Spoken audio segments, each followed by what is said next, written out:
Can we move along to the main event? Yes, please.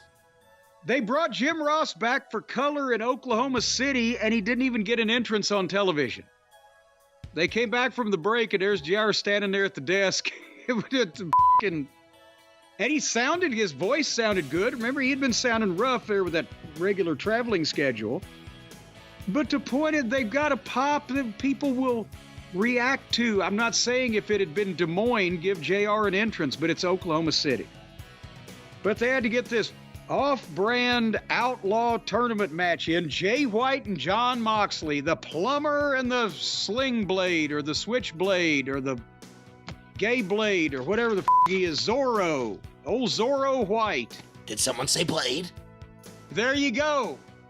No wonder Moxley wanted to work with him. Did you see that Moxley actually entered the arena from the hotel lobby built into the arena? He walked right past the elevators. I did.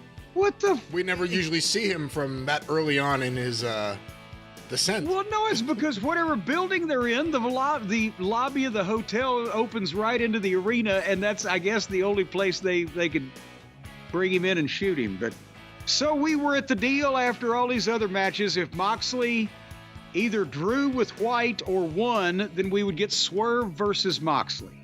And as I mentioned before, okay, even if the plumber's the worst wrestler in the world, a single match where somebody might stand a chance of getting over, especially if it's Swerve and they do the right thing and put him over.